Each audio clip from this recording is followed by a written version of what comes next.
Welcome back to my English Learning YouTube channel, my dear viewers and students. Today I am going to discuss a very important topic.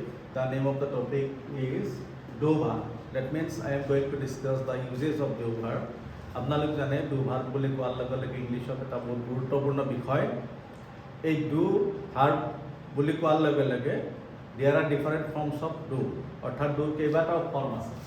Number 1, do itself is one form. Do নিজে এটা form হয়। তার সাথে এটা কি লেখা যায়? does লেখা যায়। Okay, do does। তার সাথে যেতিয়া past tense লিখিম তেতিয়া কি হ'ব? did লিখিব লাগিব। তার সাথে ইয়াৰ যেতিয়া প্ৰেজেন্ট পাৰ্টিসিপল লিখিম তেতিয়া কি হ'ব? doing হ'ব।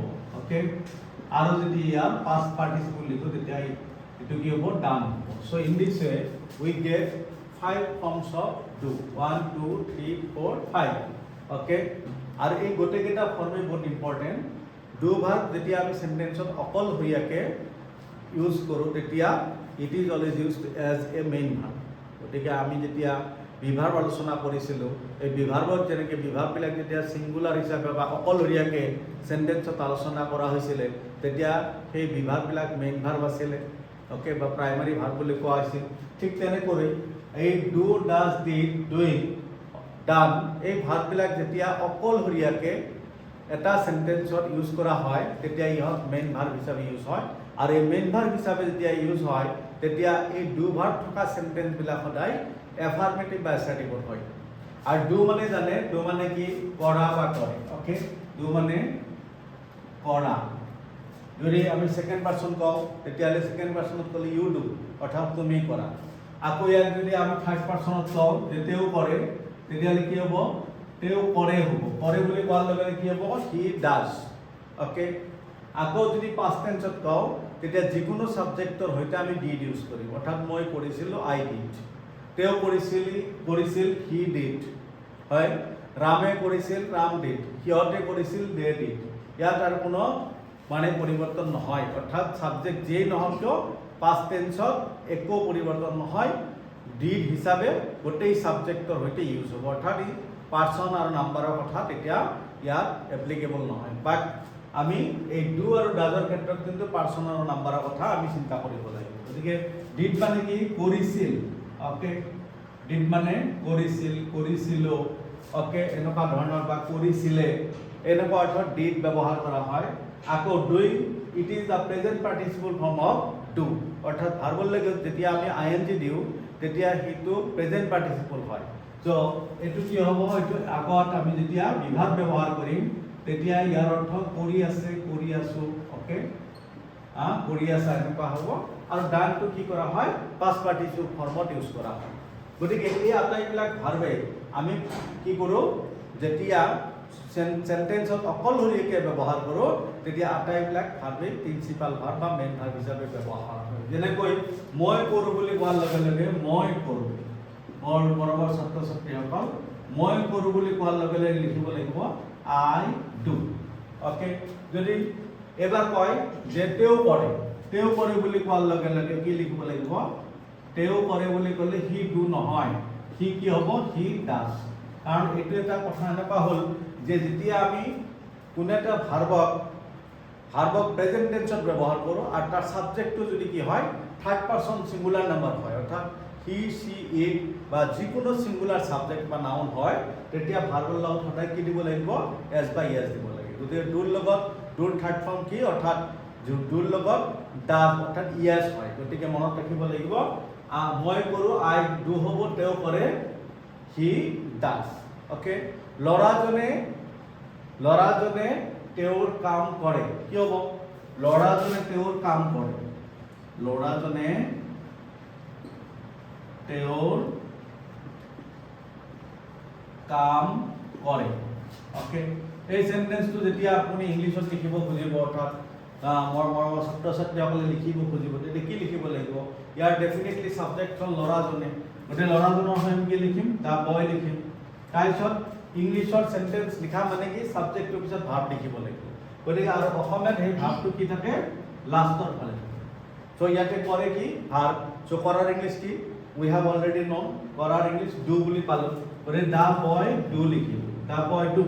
তাৰপিছত কি তেওঁৰ কাম কৰে তেওঁৰ ফলে হিজ হ'ব the boy do his work কিন্তু এই সেন্টেন্সটো গ্ৰামাটিক্যালি মানে শুদ্ধ নহয় this is not a correct sentence in English grammar কিয়ৰ কাৰণে অলপ আগতে কৈছো যে যেতিয়া আমি কোনো এটা সেন্টেন্স প্ৰেজেন্ট ইনডিফিনিট টেন্সত লিখিম আৰু ইয়াৰ সাবজেক্টটো যদি থাৰ্ড পাৰসন সিঙ্গুলাৰ নাম্বাৰ হয় তেতিয়া ভাৰ্বৰ লগত এস বাই এস দিবই লাগিব গতিকে ইয়াতে আমি দা বয় থাৰ্ড পাৰসন হয় কিন্তু ভাৰ্ব ডু লিখিছো ডুৰ কিন্তু third person singular form use কৰা নাই ডুৰ থাৰ্ড পাৰসন সিঙ্গুলাৰ ফৰ্ম হ'ব ডাজ এতিয়াহে সেন্টেন্সটো কাৰেক্ট হ'ব গতিকে মোৰ ষ্টুডেণ্টসকল মোৰ ছাত্ৰ ছাত্ৰীসকল জানিব যে আপোনালোকে নিশ্চয় এইটো কথা মনত ৰাখিব লাগিব যে ল'ৰাজনে তেওঁৰ কাম কৰে the boy does his work the boy does his work আৰু ম্যাক্সিমাম ষ্টুডেণ্টে এই যেটো মানে ভাৰ্বৰ লগত এস বাই ইএছৰ ব্যৱহাৰত ভুল কৰে গতিকে এইটো ওপৰত সাৱধান হ'বলগীয়া কথা তাৰপিছত যদি কোনোবাই কয়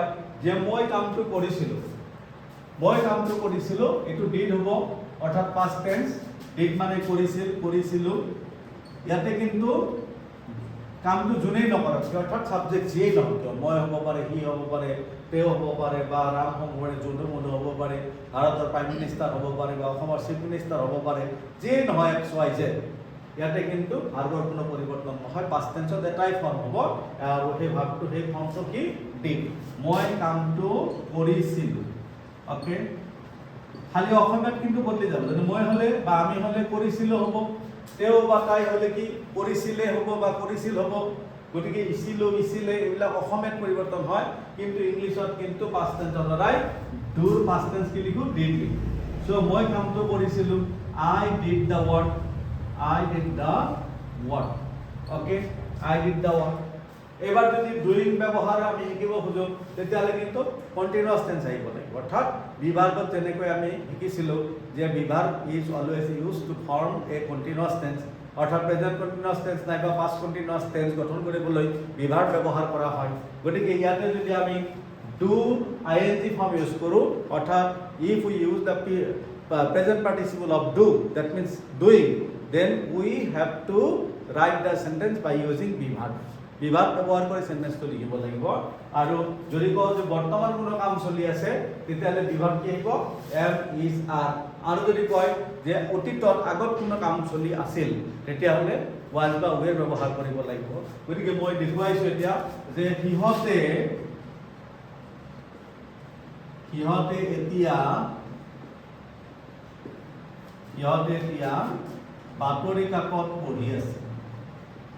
বাতৰি কাকত পঢ়ি আছে সো কি লিখিব লাগিব সিহঁতৰ ইংলিশ কি দে আৰু দেৰ লগত বিভাৰ্ব কি আহিব আৰ আহিব আৰু পঢ়ি আছে পঢ়ি থকাৰ ইংলিশ পঢ়াৰ ইংলিশ সৰি মই ভুলকে লিখিলো পঢ়া বুলি লিখিলো অৰ্থাৎ দিব লাগিছে কামটো কৰি আছে বাৰু সেন্টেন্সটো মই লিখি দিছো they are reading a newspaper now এইটো কিন্তু আসলে বিভাৰ্বৰ ব্যৱহাৰৰ লগতে সেন্টেন্সটো এপ্লিকেবল মোৰ ভুলতে মুখত আহি গল বাৰু কোনো কথা নাই grammatically this is a correct sentence কিন্তু ডুৰ লগত কোনো সম্পৰ্ক নাই ডুৰ লগত সম্পৰ্ক কৰিবলৈ হলে লিখিব লাগিব সিহঁতে এতিয়া কামটো কৰি আছে ওকে সো এই সেন্টেন্সটো মই লিখি দিছো সিহঁতে এতিয়া কামটো কৰি আছে ওকে সিহঁতে এতিয়া কামটো কৰি আছে বুলি কোৱাৰ লগে কি লিখিব লাগিব দে আৰ দেৰ লগত আৰ আহিব তাৰপিছত কি ডুৰ লগত ING that means we will use the present participle form of do so they are doing the work now so নিশ্চয় আপোনালোকে বুজি পালে যে যেতিয়া আমি বৰ্তমান সময়ত হক বা অতীত সময়ত কোনো কাম চলি থাকিব বা কৰি থাকিব তেতিয়া আমি কি ডুইং ব্যৱহাৰ কৰিব লাগিব আৰু বৰ্তমান সময় হলে তাৰ আগত এমিজাৰ আহিব আৰু যদি অতীত সময় হয় তেতিয়ালে was বা were আহিব যদি এবাৰ লিখিব খুজো যে যোৱা দেওবাৰে মই খুস্কাৰি স্কুললৈ গৈ আছিলো বাৰু যোৱা দেওবাৰে মই খুস্কাৰি স্কুললৈ গৈ আছিলো তো এই সেন্টেন্সটো কি লিখিম I was going to school আচ্ছা যোৱা দেওবাৰ নকৈ কি কৰো সোমবাৰ বুলি কলো কাৰণ দেওবাৰে সাধাৰণতে স্কুলত না যায় কোনোবাৰ বেলেগ কিবা কিবি কাম থাকিলে যাব পাৰে বাৰু কি কম যে যোৱা সোমবাৰে মই খুস্কাৰি স্কুললৈ গৈ আছিলো so I was going to school on foot okay, on foot last Monday. গতিকে এই সেন্টেন্সটো যদি আমি ডু ভার্ব ব্যৱহাৰ কৰি লিখো, গোয়িঙৰ জেগাত কি লিখিম? ডু লিখিম। অৰ্থাৎ যোৱা সোমবাৰে মই কামটো কৰি আছিলো লিখিম। কি লিখিম? যোৱা সোমবাৰে মই কামটো কৰি আছিলো। So I was doing the work last Monday. So কি লিখিম? I was doing the work last Monday. So এই প্রত্যেকটো সেন্টেন্সতে আমি দেখিলো ডু ভাৰ্বৰ ব্যৱহাৰ আৰু প্ৰত্যেকটো সেন্টেন্সে কি আমি এফাৰ্মেটিভত লিখিছো বা এছাৰ্টিভত লিখিছো। আৰু এনেকৈ এছাৰ্টিভ বা এফাৰ্মেটিভ সেন্টেন্সত যেতিয়া ডু ভাৰ্ব ব্যৱহাৰ কৰা হয় তেতিয়া প্ৰত্যেকটো ডু ভাৰ্বে কি প্ৰিন্সিপাল ভাৰ্ব বা মেইন ভাৰ্ব হয়। আৰু এতিয়া যে আমি ডানৰ ব্যৱহাৰ যদি দেখুৱাব খোজো অৰ্থাৎ ডানটো কি পাষ্ট পাৰ্টিসিপল। গতিকে যেতিয়া পাষ্ট পাৰ্টিসিপলৰ ফৰ্ম আমি সেন্টেন্সত ব্যৱহাৰ কৰিম তেতিয়া সেইটো পাৰফেক্ট টেন্স হ'ব। কি টেন্স হ'ব? পাৰফেক্ট টেন্স হ'ব। অৰ্থাৎ ডান ব্যৱহাৰ কৰাৰ লগে লগে ইয়াৰ আগত হেভ বা হেজ আহিব বা হেড আহিব। যদি প্ৰেজেন্ট পাৰফেক্ট হয় তেতিয়াহ'লে হেভ হেজ আহিব, আৰু যদি পাষ্ট পাৰফেক্ট হয় তেতিয়াহ'লে হেড আহিব। যেনেকৈ কি তেওঁ কামটো কৰিলে, ওকে, তেওঁ কামটো কৰিলে। সো তেওঁৰ ইংলিছ কি? হি। হিৰ লগত ডেফিনেটলি হেজ আহিব কৰিলে। This will be a sentence of present perfect tense. তাৰপিছত কি? He has do did done. Have has হেডৰ পিছত ভাৰ্বৰ সদায় পাষ্ট পাৰ্টিসিপল ইউজ কৰিব লাগে। So he has done the work, okay, he has done the work. কিন্তু এই সেন্টেন্সটো যদি মই এনেকৈ সাবজেক্টটো চেঞ্জ কৰি দিওঁ, তেওঁ কামটো কৰিলে বুলি নকৈ যদি কওঁ যে মই কামটো কৰিলো, তেতিয়াহ'লে কি লিখিব লাগিব? আই হেভ ডান দা ওয়াৰ্ক। অৰ্থাৎ আইৰ লগত কি আহিব? হেভ আহিব। আই হেভ ডান দা ওয়াৰ্ক। আচ্ছা, এবাৰ কিন্তু যদি আমি সেন্টেন্সটো পাষ্ট পাৰফেক্ট টেন্সত ইউজ কৰো তেতিয়াহ'লে কি কৰিব লাগিব? হেড ইউজ কৰিব লাগিব। সৰি, অৰ্থাৎ ডুৰ আগত কি লিখিব লাগিব? হেড লিখিব লাগিব। সো মোৰ ছাত্ৰ ছাত্ৰীসকল, ভিউৱাৰ্ছ সকল, নিশ্চয় আপোনালোকে গম পাই গ'ল যে ডু ভাৰ্বটো আমি এছাৰ্টিভ বা এফাৰ্মেটিভ সেন্টেন্সত অৰ্থাৎ কোনো কোৱেশ্চন নকৰা বা নিগেটিভ নোহোৱা সেন্টেন্সত নুবুজোৱা সেন্টেন্সত ডু, ডাজ, ডিড, ডুইং, ডান এই আটাইকেইটা ফৰ্মে আমি ব্যৱহাৰ কৰিব পাৰোঁ মেইন ভাৰ্ব বা প্ৰিন্সিপাল ভাৰ্ব হিচাপে। আৰু ঠিক সেইটো হিচাপত মই বৰ্ডত মানে বহুতকেইটা এক্সাম্পল দি আপোনালোকক মই বুজাব চেষ্টা কৰিছোঁ। গতিকে এইবিলাক বেছিক কনচেপশ্যন যেতিয়া আপোনালোকৰ ইংলিছত ক্লিয়াৰ হ'ব, নিশ্চয় পিছলৈ আপোনালোকৰ ইংলিছটো বুজি পোৱাত একেবাৰে সহজ হ'ব আৰু নিজাকৈ কিবা কম্পজিশ্যন কৰিব পাৰিব। চ' মোৰ ছাত্ৰ ছাত্ৰীসকল, মোৰ ভিউৱাৰ্ছসকল, আপোনালোকে নিশ্চয় ভিডিঅ'বিলাক চাই থাকিব আৰু কমেণ্ট কৰিব। আজিৰ ভিডিঅ'টো মই এইখিনিতে সমাপ্ত কৰিছোঁ। থেংক ইউ ফৰ ৱাটছিং মাই ভিডিঅ'ছ।